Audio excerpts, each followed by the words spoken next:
agahinda k'umutima ni kose,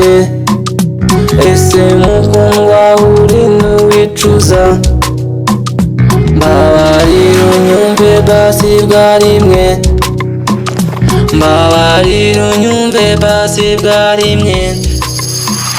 agahinda k'umutima karanshengura, nabuze uko mbigenza. Ndabara wowe meze kavuye muri Amerika. azi icyongereza se? Azima akanyarwanda gake nakonye icyongereza nicyo cyinshi. Sinzi ko natize kugira mubone namubona gute. Nyine uramutereta ariko aze kwa akanyarwanda gakeya. None wumva mubwira ugiye kuzamubwira ugiye ukamubwira uzumbwira ukakubwira sibyo sa cyane mubwire naramukunze yikimubona bwa mbere sa bito zumbwira nkumva arambwiye ngagushaka uhe wa uduciyeho hano wapi njye nanga nakundana kandi twamugana amafaranga ese ku mafaranga bashaka umuntu umwe urumva yabura amafaranga nimba yafite genda umubwira aze tuvugane.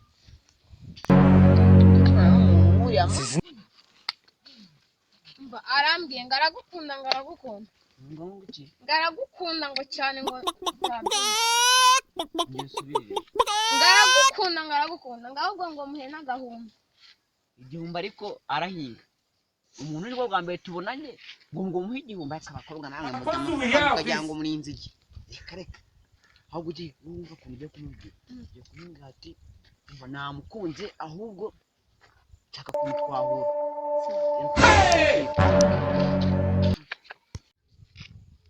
mba mana arambwiye ngo genda mwibonane maze arambwiye ngakora no kwa perezida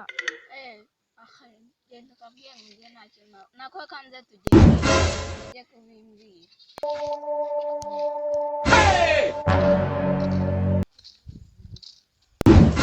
wambwiraga dore n'uyu nguyu ni njyewe nyine buriya ikintu ngicyo nagushakiraga buriya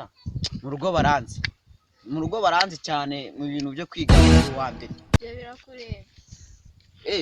nako hari ukuntu ihene ziba ziri hanze bagahita bambwira ati jya kuzanura ariko buriya mu rugo njye baranzi mu by'uko ushake ariko menya akagahungu kaniyemera nta kwiyemera n'ose ubwo nyine kuba nyine njye banzi mu bintu byo kwiga no kuba nzi kwanura ihene nyine nawe urabizi nicyo nyine njye nagushakiraga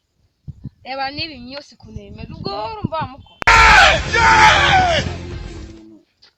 abavuye kurajya ariko ino nkweto ni nziza amaso iyi nkweto ni nziza ni nziza